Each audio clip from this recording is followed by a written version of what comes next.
Streaming on clickorlando.com and broadcasting live. You're watching News 6 at noon. Now at noon, tensions rising in Minneapolis as federal and state officials share different stories of what happened after an ICE officer shot and killed a woman. But first, the murder trial for the Halloween shooting suspect in Orlando is now delayed. Why the judge gave that order.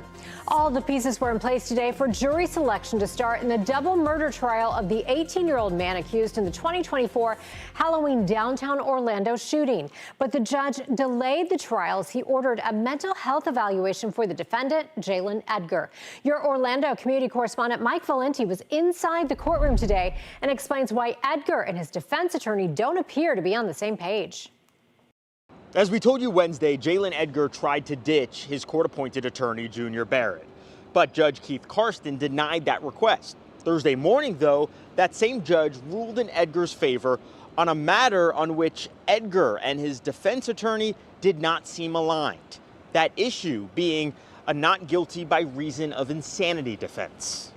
You were asking for a new attorney to present a defense. Can you tell me what defense you are requesting to present to the jury? Guilty by reason of temporary insanity. Jalen Edgar doubling down on a letter he sent the court last month. That letter argued that Edgar's current attorney, Junior Barrett, was ineffective, in part because Barrett had not retained a second doctor to conduct a mental health evaluation on Edgar. Per Judge Karsten's ruling Wednesday, Barrett remains Edgar's attorney. But the judge returned Thursday and said he reviewed case law that holds a defendant can change their mind and invoke an affirmative defense, in this case an insanity defense, even on the morning of trial. It is a difficult defense for even to get a jury to accept or understand. Barrett had previously retained a doctor to evaluate his client, but as he explained to the court, he did not subpoena that doctor for the trial because he was not planning on arguing a not guilty by reason of insanity defense. In his letter, Edgar suggested he had intrusive thoughts when prosecutors say he killed Tyreek Hill and Timothy Schmidt Jr. and hurt several others. And now, per the court's ruling, a second doctor will be tasked with evaluating Edgar's state of mind in the coming weeks, thus delaying the trial. We have inconvenienced hundreds of members from our community to be brought into the courtroom to be considered for jury selection. I am somewhat surprised that the case law indicates what it indicates, that even on the morning of trial, a defendant may exert this affirmative defense. So because of this late set of circumstances, the state asked for a continuance and the judge granted it. And it will be the state that gets its pick of which expert evaluates Jalen Edgar. Reporting outside the Orange County Courthouse, I'm your Orlando community correspondent, Mike Valenti, News 6. Turning now to your forecast, we saw another foggy start to the day, but lots of sunshine out there right now. Chief Meteorologist Candace Campos is here, and the fog will continue to stick around for us for the next couple of mornings. Yeah, we have really one more guaranteed chance of seeing some dense fog again tomorrow morning, but we are tracking the arrival of a new cold front, and that's really going to mix up the air, kind of change up the forecast just a bit as we head into the weekend. Let's look at those live cameras. Kissimmee Lakefront there, you can see 76 degrees. Daytona, nice and mostly clear skies. We just have those high cirrus clouds, really not kind of blocking the sun, so temperatures certainly warming up quickly already in the upper 70s there on our cameras and pretty much area wide. We're at 75 degrees right now in New Smyrna, 77 in the Villages, 75 degrees there in Claremont. So our highs today, 81 degrees. Our average for this time of the year is 72. Starting tomorrow, really Friday and Saturday, we're going to be running more than 10 degrees above average. Could actually get very, very close to near record-breaking temperatures both days, all before a new cold front comes through around midday on Sunday, and that's when temperatures are expected to drop nicely below average for those who like the cooler weather for the first few weeks of January. Again, that cold front comes in on Sunday. As of now, rain chances look very low for your Sunday, less than about 20%. I do want to show you our latest update. Our drought monitor has now extended a little bit more of Marion County under that severe drought. Still abnormally dry throughout most of central Florida, but we are looking at the potential for added moisture to start swinging in from the the Gulf by the middle and end of next week. We're going to have a full forecast, certainly a mixed bag, Julie, but we'll have everything you need to know coming up in just a little bit. Okay, Candace, thank you. Tensions are high in Minneapolis as federal and local officials are at odds over what happened and why it happened. CBS's Usher Qureshi is there with details. Quit your job! Protests this morning outside a federal building in Minneapolis, where residents are demanding justice after 37-year-old Renee Good was shot and killed by an ICE agent Wednesday. Saw the video. I just totally thought it was murder, plain and simple. That video shows Good backing up in her car as an agent tries to open the driver's side door. As she begins to pull away, another officer draws his gun and fires multiple rounds, killing her. It was an act of domestic terrorism. The Trump administration blames Good. DHS Secretary Kristi Noem claims Good had been stalking agents all day. State and local leaders say ICE should leave Minneapolis, and its presence is what led to the violence. Do you have no decency? We have someone dead in their car for no reason whatsoever. Federal and state investigators are now looking at the use of deadly force and whether it was warranted. Someone is fleeing. That is not a justification for the use of deadly force. Retired ICE agent Eric Ballier took a close look at the video evidence and says it's up to the officer to stay calm. She's trying to get around that vehicle, is what it appears to me. She has the steering wheel turned to the right, and she's trying to get away. I hate to say it, but you have to tune out the noise. You have to focus on your objective. Renee Nicole Good leaves behind a wife and 6-year-old child. Usher Qureshi, CBS News, Minneapolis. And Lake County, a road is back open hours after a driver died from a rollover crash. The crash happened around 6:30 this morning on Mascot Empire Road and Justimere Lane, south of State Road 50 in Groveland. Florida Highway Patrol says a car overturned in the crash and the driver died at the scene. FHP had closed both directions of Mascot Empire Road, but it is now back open. In Seminole County, an 8-year-old boy is seriously hurt after troopers say he lost control of his dirt bike and crashed into a car. It happened just last night, just before 6 o'clock on Ronald Reagan Boulevard near Florence Avenue and Marker Street. That's near Altamont Springs. Florida Highway Patrol says when the boy crashed, he was thrown from the bike and hit the car a second time. The boy is at the hospital with serious injuries. FHP says the driver and passenger of the car were not hurt and did stay there on scene. Students are back on campus this morning at Matanzas High School in Flagler County after a bomb squad was called in Wednesday about possible explosives linked to a student's car in the parking lot. The school was placed on a controlled hold as investigators work to find out whether the situation was linked to a recent explosive incident in Palm Coast. News 6's Troy Campbell shows us why deputies believe this may be part of a bigger investigation. It could be fireworks. It could be anything else that the K-9 is trained. Flagler County Sheriff Rick Staley says on Wednesday his deputies were alerted to the student Chevy Camaro in the parking lot of Matanzas High School at around noon.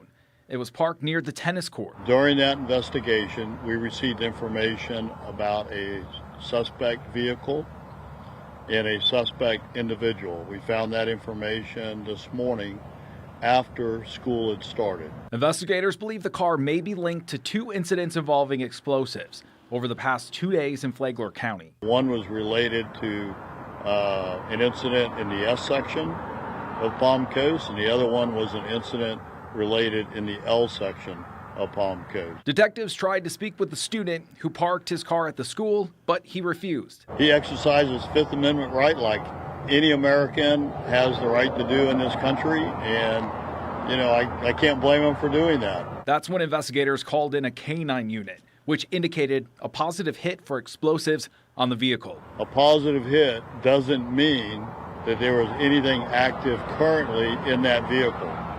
What it means is that at some point there was something, chemicals in that vehicle that an explosive detection K-9 would activate on. The bomb squad from St. Johns County then showed up, and the school was placed on a controlled hold. It had an impact on the rest of the day because we could not operate as normal, but we were able to keep the students in a safe location. Law enforcement also used X-ray technology. Ultimately, after several hours, the sheriff's office cleared the scene, and no active explosive device was found.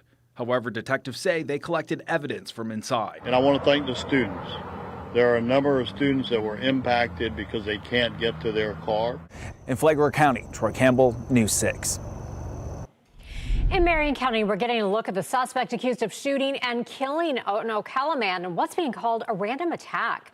Police booked Isaac Toye into jail last night on a homicide charge. This all started yesterday after police got a call about a man on Southeast 3rd Street that appeared to have a gun. A short time later, another 911 call came in about a shooting not far away, and that's when police found 64-year-old Harold Witt shot to death in the front yard of his home. Police say they found Toye armed and walking away from the area. They took him into custody. Police say there is no indication this was a targeted attack, and there are no additional suspects. Character AI is agreeing to pay millions to settle lawsuits claiming its chatbots contributed to teen suicides. You might remember one case filed by Orlando mom Megan Garcia. She says her 14-year-old son died by suicide in 2024 after developing a deep relationship with the chatbots. The lawsuits claim the platform did not adequately respond when he showed signs of self-harm. The company says it has since added safety features, including blocking users under 18 from having back-and-forth chatbot conversations. The defendants have also settled 4 other cases in Colorado, New York, and Texas. An annual tradition is back at the most magical place on Earth. Coming up, we'll have details on one of the biggest marathon events of its kind, known as the Disney Marathon Weekend. This portion of the news is sponsored by Florida Lottery.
Starting today, thousands of runners are pounding the pavement at Disney as a big annual event returns. This is Marathon Weekend, one of the biggest events of its kind in the country.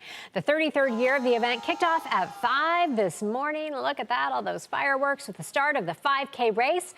And the action continues right through the weekend with the 10K tomorrow, the half marathon on Saturday, and then the full marathon early Sunday morning. And there are some very ambitious people who will be running all 4 races. So we'll do the math for you. That is nearly 49 miles of running. That is incredible. Good luck to all the runners out there this weekend. Let's go ahead and take a live look outside from our Lunch Credit Union camera out there at Port Canaveral at 12:15. We are seeing a whole lot of blue sky out there. Wouldn't it be nice to be on one of those ships right now? Chief Meteorologist Candace Campos is here. And Candace, of course, we're talking about Marathon Weekend. It looks like it should be a mostly dry weekend. That's always, what we want to see for those folks. Yeah, it's interesting because what marathon runners want for temperatures sometimes isn't like our typical, it's right, comfortable, So it will start getting a little bit on the warmer side, though, for half marathon and full marathon runners Saturday and Sunday.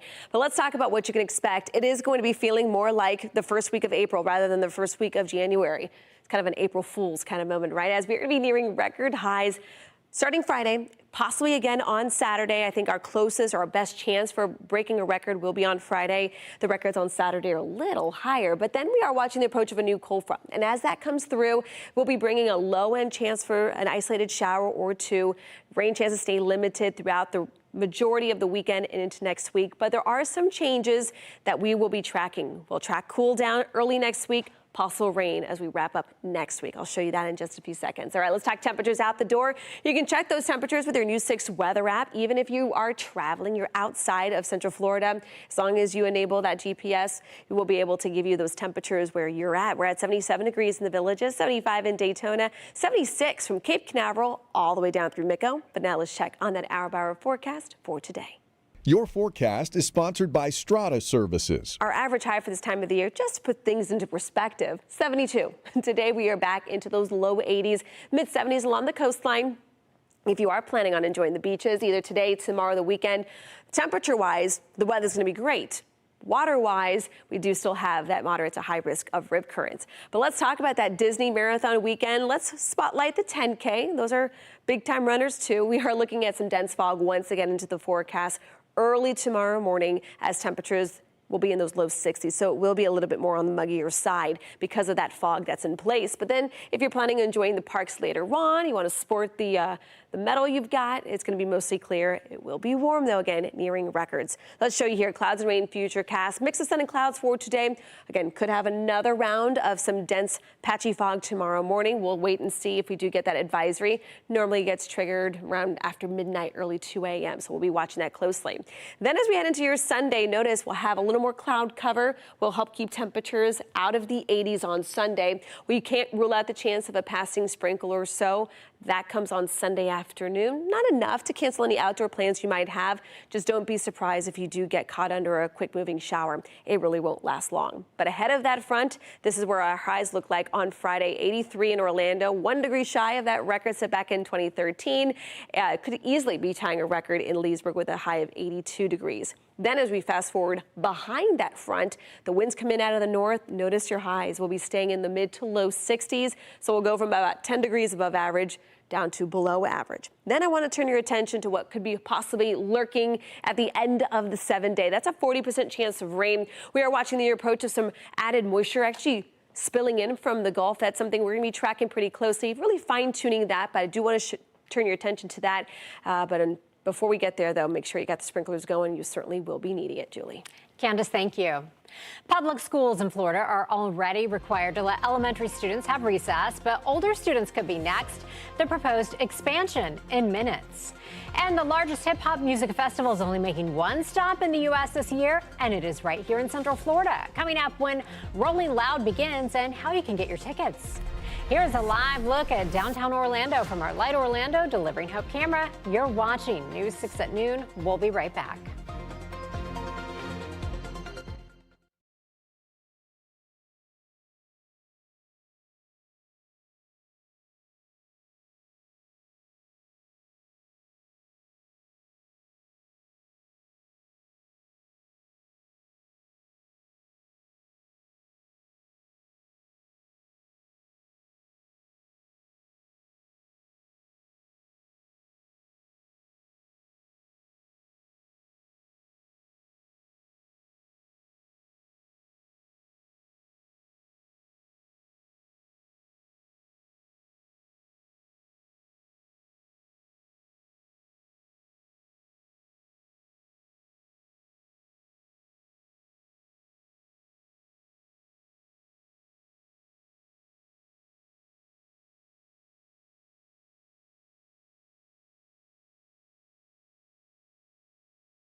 Just days ahead of Florida's legislative session, there is a new push underway to require middle schools to offer recess. This bill was the winner of the annual Build-A-Bill competition, where 3 Osceola County students pitched it. State Representative Paula Stark of St. Cloud filed a House bill that will amend a provision of an education bill signed in 2017 by then Governor Rick Scott. That bill mandated 100 minutes of free play recess each week for public school students in kindergarten through 5th grade. Representative Stark's bill would simply amend that statute, replacing the 5 with an 8. This topic is our poll of the day. Should middle schools provide recess for students? So far, most of you are saying yes, with 66%. And we want to know what you think. Take the poll at clickorlando.com/react or on our News 6 Facebook page. We covered this story on the Build-A-Bill competition, where teens learn what it takes to pass a law in Tallahassee. You can find out more about it on clickorlando.com. The largest hip-hop music festival in the country is only making one stop in the U.S. this year, and it is right here in Orlando. Here's what we know so far about this year's Rolling Loud Festival. It's happening at Camping World Stadium May 8th through May 10th.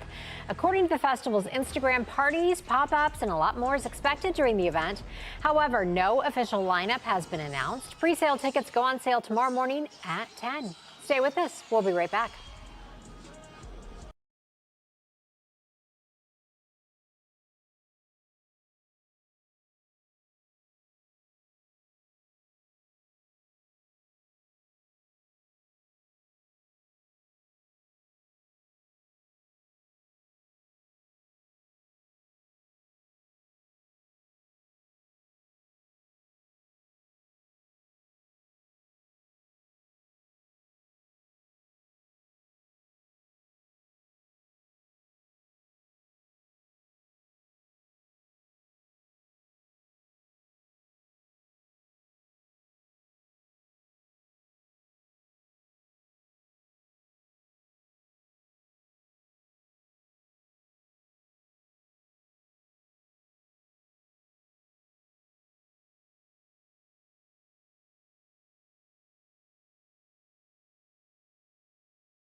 So this is a cute story. A chance encounter in New Smyrna Beach led to the rescue of this baby dolphin.